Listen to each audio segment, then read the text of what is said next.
Aloha everybody, we are in Maui with my homies and we're going to talk to you today about what to do when you buy your first light. Stay tuned.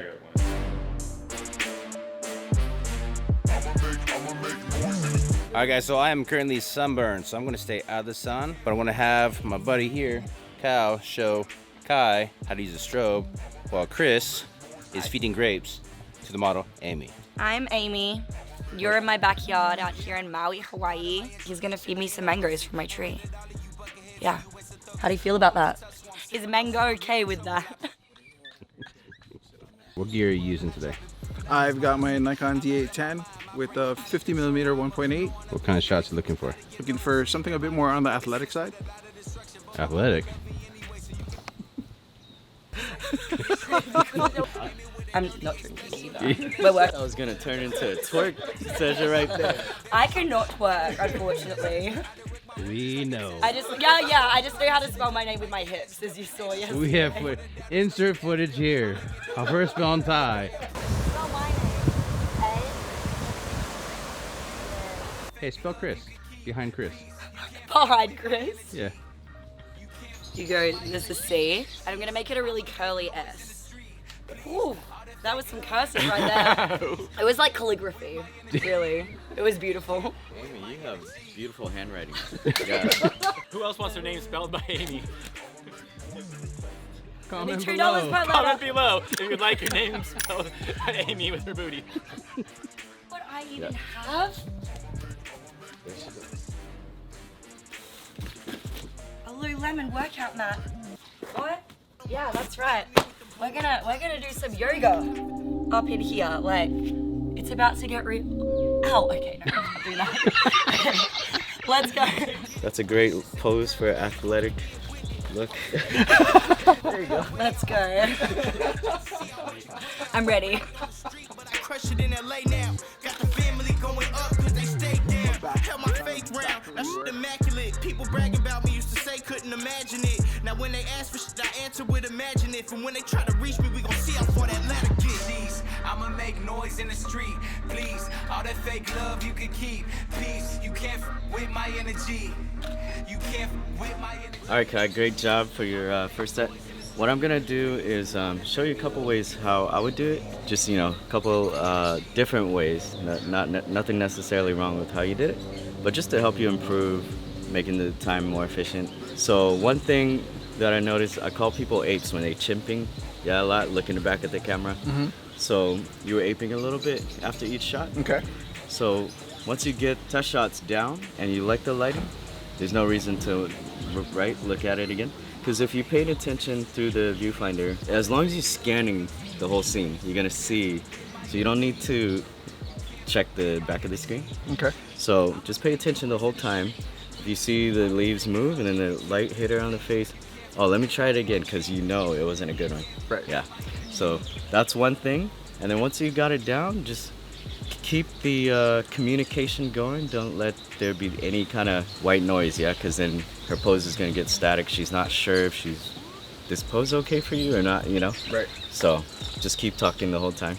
Okay. Because if you're looking, it's going to distract you from who's in front of you. Interaction. Yeah. Okay. She's so good. I love it. I'm learning right now. Like, really. No, I'm laughing because I see you out the corner of my eye. I'm just like, yeah, makes sense. Yeah. My life changed. But yeah, it's cool. I mean, I love, I love this stuff because, a lot of things we don't think about too is it's a great background. A lot of people are going to be like, oh, there's some dead leaves, they're hanging. I don't like that. Just so, a bunch of random. Yeah. So I'm sure that's why you're shooting at 1.8. So not everything is completely in focus. Exactly. Another thing, depending on the distance of you in relationship to the model and the model to the background. So if the background is pulled away from the model is pulled away from the background, that's gonna help you with blurring that out, and then you get closer to the model. Okay. So that's another way of making a not so nice setting look better. So you're just gonna use the color and the texture. Cool. Yeah. Are you calling my garden ugly? It's a little bit. I'm offended. Somebody has to keep it clean around here. Right, I'm firing my garden. Another way of figuring out where you want to place the light is going where you're placing your model Okay. Because then you can see the openings, right? This is gonna cast a shadow. There's some leaves right here, but this space is open. And then you also have this wide space. You had her facing this way, so lighting direction wasn't gonna be ideal for you because you wanted it towards the nose. But if you turn her, you know what I mean? Then you can use that. And then you don't have these unless you specifically want the shadow coming. Okay. Most people don't. I normally don't like shadows because remember it's closer to, remember I was saying whatever's closest to the ground, that shadow is gonna be harsher. The line's gonna be a lot more contrast. And then if you have it this side, you have the distance too. You can pull the light back, kick up the power, and it'll still reach. Yeah, and you just change the model instead of trying to change what's around. Yeah. Not sponsored. But they're not sponsored. I'm still gonna shoot in the same spot you were, but the light's the only thing that's changing. And then of course the model's pose. So I have it feathered, so the center of this light is coming right past the model's face, so it's not right at her. So I'm not gonna really focus too much down here. I'm looking at her first, but we're just gonna do a test shot this way. Because you picked a fitness wardrobe, we're gonna think about fitness poses too right after. Get creative with it. Alright, so I'm gonna grab my camera. Okay, so Kai, you were standing like right here, yeah? Mm-hmm. Okay, so I'm just gonna do one quick test shot. So I'm looking at my meter, I'm about 1 stop down. Okay, so I'm just gonna do a quick test shot. Perfect. Mm-hmm. Okay, so I'm talking to her the whole time. Very good, perfect. Oh, I love that. Maybe lean just from the hips towards me, yeah, a little bit. Perfect. Oh yeah, that's great. Yep, nice. Maybe a little bit more this way. Yep. Oh, I love your profile. That's real nice. Awesome. Very good. Beautiful. And maybe I love the girl power tattoo you have. Maybe like somehow. Yeah. Yes, that's it. I'm gonna come in close. Beautiful. Awesome. Okay, that was it actually. So every now and then I just check just to make sure she's still in the frame. Right.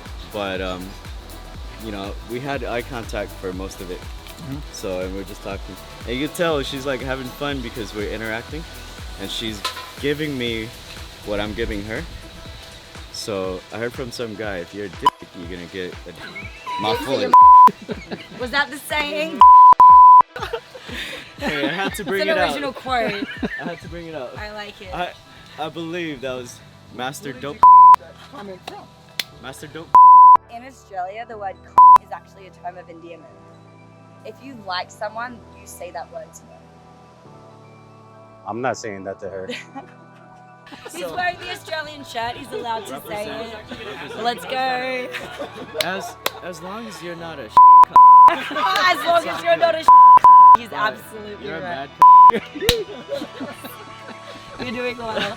Can I just say as well, I feel like you commenting on saying something like, I like your tattoo, can you show it? That also builds more rapport with the model, because if they got a tattoo, obviously it's something they care about. You complimenting it and asking to incorporate into the photos, it can build rapport as well. I just noticed your unibrow. You didn't. But I like it. It reminds me of you know, my uncle. He never plucks his unibrow. Is he a good though? He's not a He's He's just a bit 50-50. He's a bit, 50-50, how's it going? You know, Oh, one of those. Yeah. He's a bit. yeah. BRB, I gotta go get my tweezers. One sec. Alright guys, let's go ahead and recap what we covered. We're looking at the ambient light, looking at how it affects the model. We're looking at the angle of the light, how the shadow plays into the equation, and then lastly, the distance of the light. So we moved it around, make sure it made sense. A couple things we did outside of those 2 points: feathering the light since we were modifying the light, and then also keeping the communication live with your model so that you know, you could see the progression from the first shot where she was really stiff because she was getting ready, and then she loosened up and gave me a lot more just because we were talking the whole time, and she became really bubbly, really cheery, and gave me more than I expected.